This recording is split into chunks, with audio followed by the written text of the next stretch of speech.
Bismillahirrahmanirrahim.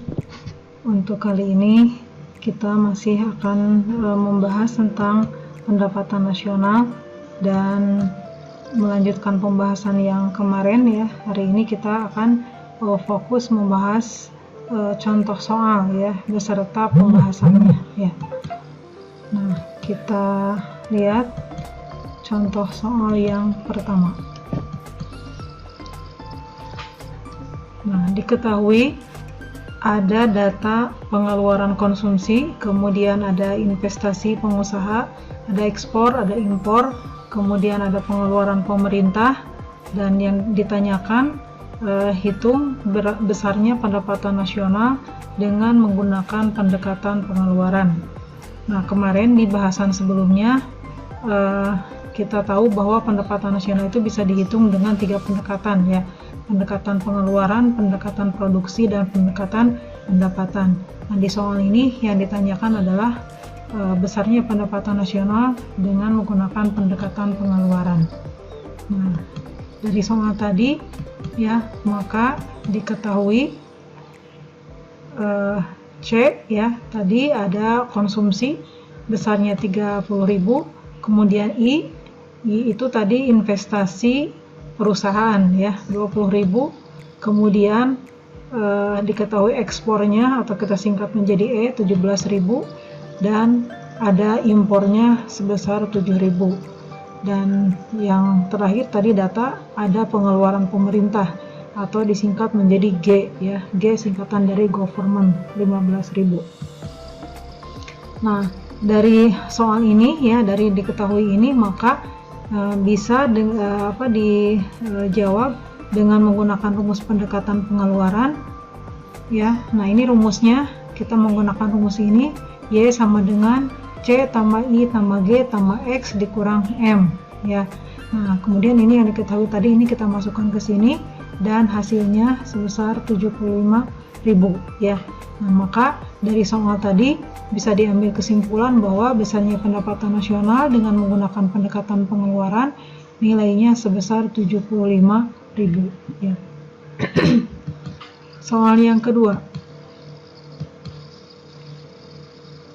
Diketahui GNP suatu negara 30.000, kemudian ada penyusutan sebesar 700, kemudian diketahui juga ada pajak tidak langsung sebesar Rp50 ya. Nah, dari data tersebut tentukan besarnya NNI ya, atau Net National Income ya. Nah, maka dari data itu bisa diketahui besarnya GNP adalah 30.000, kemudian besarnya penyusutan adalah 700, kemudian besarnya pajak tidak langsung sebesar 50, dan ditanyakannya adalah NNI ya. Maka jawabannya ya, NNI bisa dicari dengan menggunakan rumus NNP dikurangi dengan pajak tidak langsung. Karena dari soal yang tadi diberikan NNP-nya tidak ada ya, yang diketahui hanya ada GNP.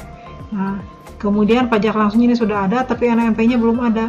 Nah, karena NNP-nya belum ada, maka kita harus mencari dulu berapa besarnya NNP.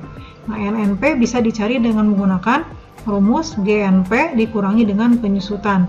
Nah, sehingga dari soal ini bisa diketahui besarnya NNP adalah 30.000 dikurangi 700, maka nilainya menjadi 29.300 ya. Nah, baru kita bisa mencari besarnya NNI karena NNP-nya sudah diketahui ya. NNI sama dengan NNP dikurangi dengan pajak tidak langsung. NNP-nya ini tadi 29.300, kemudian pajak tidak langsungnya sebesar Rp50, sehingga NNI bisa diketahui nilainya sebesar 29.250 ya. Kemudian soal selanjutnya, soal ketiga. Nah, diketahui ada data dari negara adidaya. Nah, dengan data sebagai berikut ya, sewa tanah. Nah, sewa tanah atau nama lainnya adalah REN ya, REN dan disingkat menjadi R. Nilainya 15.000, kemudian pendapatan bunga atau disingkat nanti menjadi I ya. I itu singkatan dari investment ya. Maaf, bukan investment, interest ya. Nah, nilainya 54.000, kemudian upah 26.000. Upah itu nanti nama lainnya adalah wages ya, atau disingkat menjadi W. Kemudian ada pengeluaran pengusaha. Pengeluaran pengusaha itu simbolnya adalah I ya, sama dengan pendapatan bunga. Yang membedakan adalah kalau pendapatan bunga itu interest, kalau pengeluaran perusahaan itu I-nya investment ya, atau I investasi. Kemudian ada ekspor 9.000, ada impor 4.000, kemudian ada keuntungan atau laba atau profit ya. Nah, nanti disingkat simbolnya menjadi P. Nah, kemudian pertanyaannya adalah tentukan berapa besarnya pendapatan nasional dengan pendekatan pendapatan. Dari soal ini maka bisa diketahui ya. Nah, ini diketahui sewa tanah atau rent tadi. Nah, ini disingkat menjadi R. Nilainya 15.000. Kemudian pendapatan bunga atau interest disingkat menjadi I. Nilainya 54.000. Kemudian upah atau wages ya, atau disingkat menjadi W. Nilainya 26.000. Kemudian ada pengeluaran pengusaha atau disingkat menjadi investasi ya, nilainya 16.000. Kemudian ada ekspor, ini adalah X 9.000, kemudian impor atau disingkat M 4.000, kemudian keuntungan atau laba atau profit disingkat menjadi P, nilainya 5.000.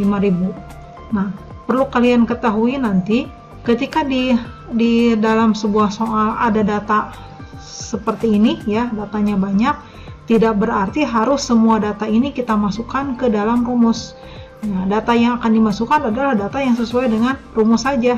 Kalau yang tidak ada di dalam rumus, maka itu tidak usah dipaksakan dimasukkan. Ya, kita lihat ya, dengan menggunakan pendekatan pendapatan, maka besarnya pendapatan nasional bisa dihitung dengan rumus ya.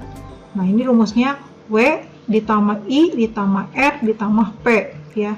Nah, berarti ini W tambah I-nya I yang dimaksud adalah I interest ya, kalau dengan menggunakan pendekatan pendapatan. Kalau dengan menggunakan pengeluaran pengusaha yang investasi, ini adanya di dalam pendekatan pengeluaran ya. Nah, maka data ini tidak akan dipakai. Nah, kembali lagi ke rumus ya, Y sama dengan W ditambah I ditambah R ditambah P ya. Nah, kemudian data ini kita masukkan ke sini dan nilainya 100.000. Nah, kita lihat di sini ada dua data yang tidak dimasukkan ya. Yang pertama ada ini, maaf bukan dua, ada tiga ya. Nah, di sini ada investasi, ini tidak dimasukkan. Kemudian ekspor juga tidak dimasukkan, impor juga tidak dimasukkan. Kenapa ini tidak dimasukkan? Ya, karena ini tidak ada di dalam rumus pendekatan pendapatan ya. Nah, kalau tidak ada di dalam rumus pendapatan, maka ini tidak boleh tidak usah memaksakan dimasukkan ke sini gitu ya. Jadi tidak berarti semua data yang ada di sini kita harus masukkan ke dalam rumus gitu ya. Kita masukkan saja sesuai dengan rumus yang seharusnya gitu ya. Bisa jadi yang tiga ini adalah jebakan ya, supaya kita lebih hati-hati atau lebih jeli dalam mengerjakan soal. Selanjutnya, soal keempat. Diketahui ya, pendapatan nasional neto atau PNN ya, atau nama lainnya adalah NNI, Net National Income ya, jumlahnya sebesar 120.553,9 miliar. Kemudian ada iuran asuransi 2 miliar, kemudian ada laba ditahan 5,4 miliar, kemudian diketahui ada transfer payment 6,2 miliar, kemudian diketahui juga pajak langsung ya sebesar 12 miliar. Nah, pertanyaannya adalah tentukan besarnya personal income atau PI, atau disingkat menjadi PP ya. PP itu pendapatan perorangan. Kita lihat bagaimana pembahasannya ya. Nah, ini dari soal tadi diketahui besarnya NNI, besarnya iuran asuransi, besarnya laba ditahan, kemudian besarnya transfer payment, dan besarnya pajak langsung, dan ditanyakannya adalah PI ya. Maka untuk bisa mengetahui besarnya PI ya, ini rumusnya adalah PI sama dengan NNI atau PNN ya, ditambah dengan transfer payment dikurangi iuran asuransi ditambah iuran jaminan sosial ditambah laba ditahan ditambah laba ditambah pajak perseorangan ya. Nah, kita masukkan ini ke dalam rumus ini ya. Nah, kemudian di sini ada yang tidak ada data di sini ya. Nah, ini untuk iuran jaminan sosial. Nah, iuran jaminan sosial tidak diketahui di sini, dalam soal tidak ada. Maka kalau tidak ada, kita kasih tanda kita nolkan saja di sini gitu ya. Nah, kemudian juga ada pajak perseorangan. Nah, di sini yang ada hanya pajak langsung. Nah, ini tidak usah dimasukkan karena beda antara pajak langsung dengan pajak perseorangan. Nah, sehingga pajak perseorangannya kita kasih 0 di sini ya. Nah, jadi kalau datanya tidak ada, tidak usah dimasukkan ini, memaksakan bilangan yang ada di sini masukkan ke sini gitu ya. Tidak usah dinolkan saja ya. Nah, sehingga ini 120.553,9 ditambah 6,2 nilainya menjadi 120.560,1 ya. Kemudian ini yang di dalam kurung kita jumlahkan ya. Nah, kemudian dikurangkan di sini ya. Jadi 7,4. Nah, sehingga besarnya PI berdasarkan soal tadi nilainya menjadi 120.552,7 miliar ya. Nah, catatannya ya untuk pengerjaan soal pendapatan nasional, kuncinya satu gitu ya. Nah, yang pertama, tidak semua data yang ada di dalam soal harus kita masukkan ke dalam rumus. Kita hanya menggunakan atau memasukkan nilai yang ada sesuai dengan rumus yang diminta gitu ya. Nah, kalau tidak ada, tidak usah dimasukkan ya. Kalau tidak usah dimasukkan, kita kasih tanda 0 saja gitu ya.